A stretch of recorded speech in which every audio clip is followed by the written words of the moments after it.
ماشاءاللہ اکثر نوجوان نظر آ رہے ہیں، بچے بھی ہیں، جوان بھی ہیں،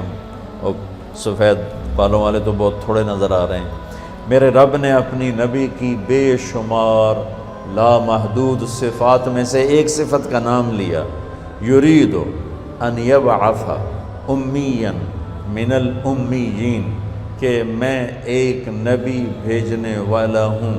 لا یقول الخنا، سبحان اللہ، لا یقول الخنا، ایک نبی بھیجنے والا ہوں جو پوری زندگی کبھی ایک لفظ ایسا نہیں بولے گا جس سے کسی کو تکلیف پہنچے۔ نفل پڑھنے آسان ہے، تہجد پڑھنی آسان ہے، پیدل حج کرنا مشکل کام ہے پر آسان ہے، پر اس زبان کو روکنا کہ کسی کو دکھ نہ پہنچے میری زبان سے، انتہائی مشکل کام ہے اور بہت عالی شان عمل ہے۔ کیا خوبصورت بات میرے نبی کی اللہ نے بیان فرمائی،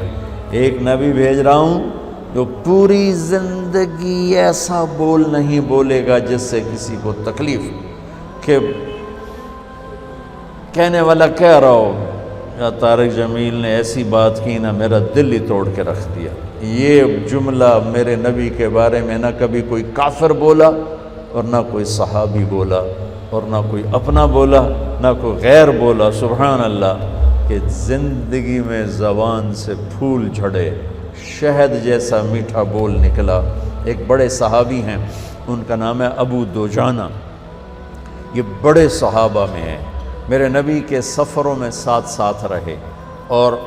صحابہ کی تعداد 1,24,000 نہیں ہے، یہ تعداد ہے حج میں آنے والوں کی۔ صحابہ کی تعداد تو کہیں 4-5 لاکھ تک چلی جائے گی، حج میں جو آئے وہ 1,24,000 تھے۔ صحابہ تو اس سے کافی زیادہ ہیں، کتنے ہیں یہ تو کسی کتاب میں نہیں پڑھا، لیکن 1,24,000 تو صرف حجاج تھے جو آئے، صحابہ تو بہت زیادہ۔ اس سال چیچک پھیل گیا، بہت سے صحابہ حج سے رہ گئے، نہیں آ سکے۔ ان سارے صحابہ میں جنہوں نے ہر سفر اپنے نبی کے ساتھ کیا، ان کی تعداد 200 سے زیادہ نہیں، 200 سے، یہ 3-4-5 لاکھ صحابہ کا خلاصہ ہیں 200 صحابہ، پھر ان کا خلاصہ ہیں سابقین اولین، اور اس میں ہیں ابو دجانہ۔ اور میرے نبی کے یہ محبوب صحابی کہہ رہے ہیں کہ لوگو ان ارجع عملی عندی، میرے پاس بخشش کا سب سے بڑا عمل، میرے پاس بخشش کا سب سے بڑا عمل صحابی ہونا نہیں، جنگ بدر نہیں، جنگ احد نہیں، صلح حدیبیہ نہیں،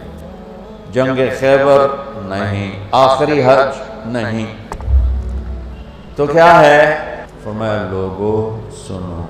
میرے پاس بخشش کا سب سے بڑا عمل یہ ہے کہ میں نے پوری زندگی میں کبھی کسی کو اس زبان سے دکھ نہیں پہنچایا، اور میرے دل میں کسی انسان کا بغض نہیں ہے، کہ یہ میرے پاس بخشش کا سب سے